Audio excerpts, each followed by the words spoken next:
ఈసారి టైటన్స్ వాళ్ళ ఆటతో అద్భుతాలు చూపిస్తున్నారు. టాప్ 8 లోనే ఉండడం గొప్ప అనుకుంటే ఇప్పుడు థర్డ్ పొజిషన్ లో ఉండి చక్రం తిప్పుతున్నారు. లాస్ట్ సీజన్ ముందు వరకు ఎప్పుడు 2 కన్సిక్యూటివ్ మ్యాచెస్ లో గెలవడమే చూడలేదు. అలాంటిది ఈ సీజన్ లో 5 వరుస మ్యాచెస్ లో గెలిచి అసలు విధ్వంసం అంటే ఏంటో చూపిస్తున్నారు. మరి గెలిచిన గేమ్స్ లో అయినా ఏదైనా మామూలుగా గెలుస్తున్నారా అంటే అసలు కాదు.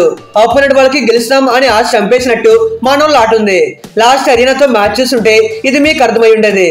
పాపం వాళ్ళని ఓడించిందే కాకుండా రసం పిండినట్టు వాళ్ళ కాన్ఫిడెన్స్ మొత్తం పిండిస్తున్నారు.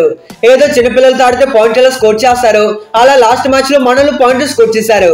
మరి అలాంటి ఎదిరిపోయే విక్టరీ వచ్చాక తర్వాత ఆగుతారో చెప్పండి? నాకైతే అనిపించట్లేదు. తర్వాత టీం ని ఆపేసే వరకు మనోళ్ళు ఆగేటట్టే లేరు. జింకల్ని వేటాడడానికి కాసుకుని కూర్చున్న పులుల్లో మనోళ్ళు నెక్స్ట్ మ్యాచ్ గురించి వెయిట్ చేస్తున్నారు.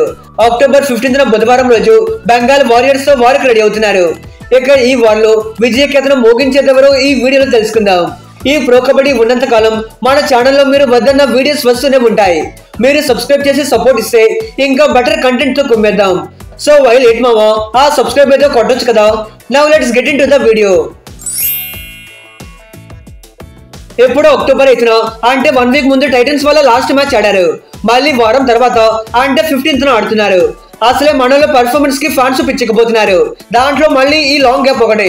80,000 అట్వర్డ్ రికార్డ్స్ ఎలా ఉన్నారా అని చూసుకుంటే మొత్తం మీద వీళ్ళ మధ్య 25 మ్యాచెస్ జరిగాయి. దీంట్లో బెంగాల్ 14 సార్లు, టైటన్స్ 6 సార్లు గెలిచారు.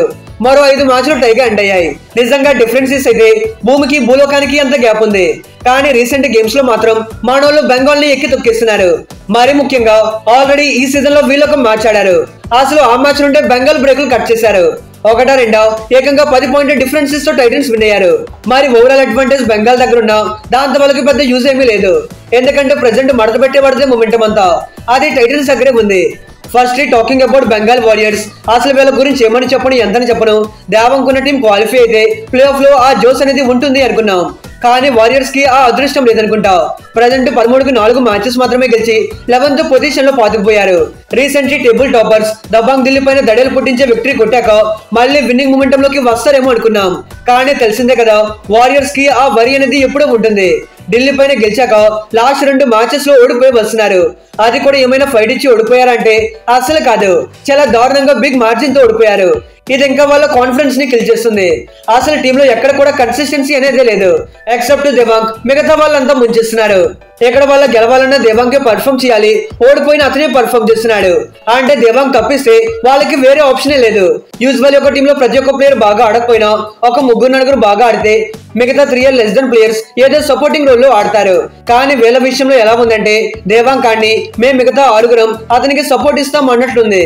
అంటే టీం మొత్తం కంప్లీట్ ఇతని పైన డిపెండ్ అయిపోయారు. ప్రతి మ్యాచ్ లో వీళ్ళు మినిమం ఫైట్ ఇస్తున్నారు అంటే అది దేవాంగ్ వల్లే.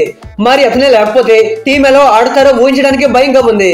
ఇక ఈ మ్యాచ్ లో వీళ్ళు ఎలాంటి ప్లానింగ్స్ తో వస్తే బెటర్ అని నన్ను అడిగితే మరి పట్టాలు తప్పిన టీం కి ప్లానింగ్ ఏముంటుంది చెప్పండి? గో విత్ ఫ్లో అన్నట్టు గో విత్ దేవాంగ్. ఇంకా అదే కదా వీళ్ళ ఓన్లీ ఆప్షన్. మరి ఎప్పుడైతే దేవాంగ్ ని కాకుండా వాళ్ళని వాళ్ళు నమ్ముకుని ఫియర్లెస్ ఇంటెన్షన్ తో ఆడతారో అప్పుడే మళ్ళీ ఆ నెగిటివ్ మైండ్ సెట్ నుండి పాజిటివ్ మైండ్ సెట్ లోకి వస్తారు. అలా రావాలి అని కోరుకుందాం. ఒకవేళ స్టార్టింగ్ 7 విషయానికి వస్తే మేబీ కొన్ని చేంజెస్ చేస్తారు. రైట్ ఇన్ లో విశ్వాస్, లెఫ్ట్ ఇన్ లో ఇమాన్షు నర్వాల్, సెంటర్ మన్ గా దేవాంగ్, రైట్ కవర్ లో శివాన్ ఠాకూర్, లెఫ్ట్ కవర్ లో మంజీత్ చౌదరి, రైట్ కార్నర్ లో Nitish Kumar, also left corner లో ఆశీష్ ఆడతారు. ఈ మ్యాచ్ లో విశ్వాస్ అండ్ శివనాష్ ఠాకూర్ ని మేబీ ఆడిపించవచ్చు.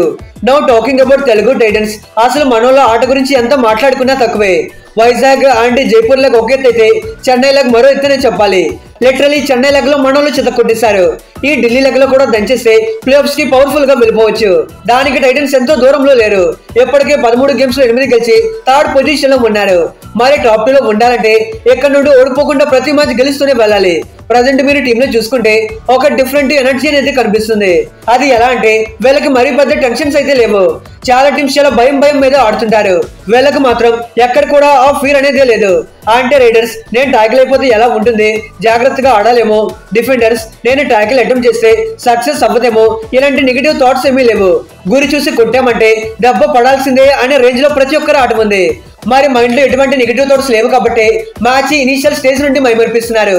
మీరు చూస్తే గేమ్ లో ఒపోనెంట్ ఫస్ట్ రైడ్ నుండి ఆడికి సర్ప్రైజింగ్ అడ్వాన్స్ ట్యాకిల్స్ చేస్తున్నాడంటే ఆ గుండె ఎంత గట్టిదో అర్థమవుతుంది. ఆ సర్ప్రైజింగ్ ట్యాకిల్స్ కూడా ఎవరిపైన చేస్తున్నారంటే అందరి టాప్ రైడర్స్ పైన. లాస్ట్ బెంగాల్ వారియర్స్ తో మ్యాచ్ మీరు చూసే ఉంటారు. ఆ మ్యాచ్ లో దేవాంగ్ ని 1 కాదు 2 కాదు ఏకంగా 4 టైమ్స్ సర్ప్రైజింగ్ ట్యాకిల్ చేశారు.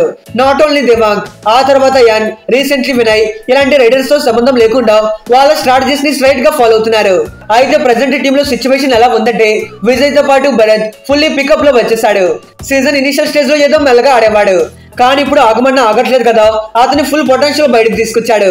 మరి భరత్ రెడ్ అవుట్ ఫామ్ లోకి వచ్చేయడంతో విజయ్ కాస్త కూల్ గా ఆడుకుంటున్నాడు. మరి కొన్ని మ్యాచెస్ ముందు వరకు ఆ థర్డ్ రైడర్ విషయంలో కన్సర్న్ ఉండేది. ఇప్పుడు మాత్రం ప్రఫుల్ జవారే అండ్ చాతన్ సాహు ఇలాంటి యంగ్స్టర్స్ అంతా ప్రూవ్ చేసుకుంటున్నారు. అయితే టీంలో ఎక్కడైనా కన్సర్న్ కనిపిస్తుంది అంటే అది రైట్ కవర్ పొజిషన్ లోనే. అవిద్వాన్ సపోర్టింగ్ రోల్ లో తప్పిస్తే యాజ్ ఏ మెయిన్ డిఫెండర్ గా పెద్ద ఇంపాక్ట్ ఏమీ చూపించలేకపోతున్నాడు. మరి ఇంపాక్ట్ చూపించకపోయినా పర్వాలేదు, కానీ ఊరికే పాయింట్ దబ్బట్టకపోతే చాలు. ఇక మన డిఫెన్స్ లో రిమైనింగ్ 3 పొజిషన్స్ 2 బ్రిలియంట్ గా పర్ఫార్మ్ చేస్తున్నారు. ప్రతి మ్యాచ్ లో కాకపోయినా వాళ్ళ రోజు వచ్చినప్పుడు ప్రతి ఒక్కరు ఇచ్చి పడేస్తున్నారు. ఒక రోజు అంకిత్ గెలిపిస్తే మరో రోజు అజిత్ గెలిపిస్తున్నాడు, మరో రోజు శుభం సెండే గెలిపిస్తున్నాడు. ఇలా ఏదో మ్యాచ్ లో వాళ్ళ విశ్వరూపం చూపిస్తున్నారు.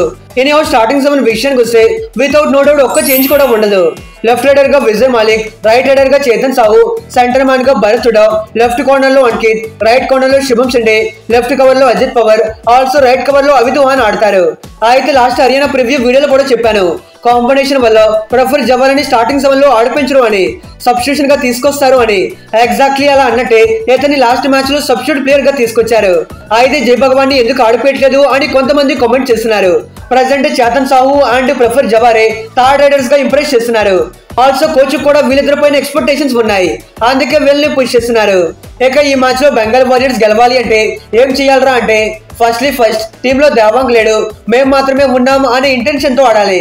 యాజ్ సెకండ్ రైడర్స్ గా మణిప్రీత్ అండ్ హిమాన్షు ఇలాంటి రైడర్స్ అంతా వాళ్ళ పొటెన్షియల్ మొత్తం బయటకు తీయాలి. వాళ్ళకి ఎన్ని ఛాన్సులు దొరికినా ఎప్పుడు పెద్ద ఇంపాక్ట్ ఏమీ చూపించలేకపోయారు.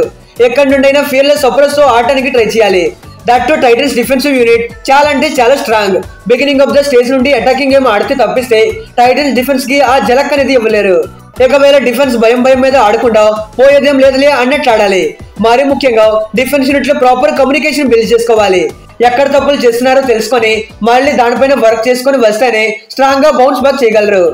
ఇక తెలుగు టైటన్స్ గెలవాలి అంటే ఏం చేయాలరా అంటే మరి కొత్తగా చేయాల్సింది ఏమీ లేదు. వాళ్ళ ఒరిజినల్ గేమ్ ఆడితే చాలు. మ్యాచ్ స్టార్టింగ్ నుండి అగ్రెసివ్ ఇంటెన్షన్ తో ఆడాలి. హర్యానాతో మ్యాచ్ లో ఎలా అయితే ఫస్ట్ 10 మినిట్స్ లో డామినేటింగ్ చేశారో అలా ఇక్కడ కూడా చేయగలిగితే బెంగాల్ పని అయిపోయినట్టే. ఇంకా ఎస్పెషల్లీ దేవాంగ్ లాస్ట్ టైం ఇతన్ని మనోళ్ళు చాలా బాగా కంట్రోల్ చేశారు. ఈసారి కూడా అలానే సైలెంట్ చేస్తే వీళ్ళ మెయిన్ పాయింట్ స్కోరింగ్ ని స్టాప్ చేయవచ్చు. మీరు చూసుకుంటే దేవాంగ్ ని ఆపే విషయంలో ఆనికిదే ముందుంటాడు. సో ఈసారి కూడా మళ్ళీ అదే ప్లాన్ రిపీట్ చేయాలి. ఆల్సో మన రైడర్స్ కూడా ఎప్పట్లనే టూ అగ్రెసివ్ గా ఆడాలి. ఎప్పటికే బెంగాల్ డిఫెన్స్ భయం మీద ఆడుతున్నారు. మన వాళ్ళు ఇంకా భయపెట్టి ఆడితే వారియర్స్ తో వారు 1 సైడ్ చేసేవచ్చు. ఫైనలీ విన్నింగ్ ఛాన్సెస్ విషయానికి వస్తే ఇక స్పెషల్ గా చెప్పాలా, మొమెంటమ్ లో చూసుకున్నా పర్ఫార్మెన్స్ లో చూసుకున్న టైటన్స్ ముందుంది. అసలే లాస్ట్ గేమ్ లో హర్యానా పైన ఓచకొత్త చూపించారు. దానికి తోడు ఈ మ్యాచ్ కు ముందు 1 వీక్ గ్యాప్ తీసుకుని వస్తున్నారు కాబట్టి బెంగాల్ వీక్నెస్ పైన మంచి ప్లాన్స్ తోనే వస్తుంటారు. షూర్లీ టైటన్స్ గెలవడానికి వెరీ హై పాసిబిలిటీస్ ఉన్నాయి. కానీ ఇక్కడ ఓన్లీ ఇష్యూ ఏంటి అంటే అది దేవాంగ్ కి. ఇతను ఫుల్ ప్రెజెడ్ గా ఆడితే చాలా డేంజరస్ గా ఉంటాడు. సో ఇతనితో చాలా కేర్ఫుల్ గా ఉండాలి. ఇక ఇది గైస్ ఇవాల్టి వీడియో. ఈ మ్యాచ్ లో ఎవరు గెలుస్తారు అని మీరు అనుకుంటున్నారు? Let me know in the comments. ఇలాంటి వీడియోస్ మిస్ అవ్వకూడదు అనుకుంటేనే కొట్టే మావా ఆ సబ్స్క్రైబ్ ఏదో కొట్టేసే. Okay friends, bye, thanks for watching.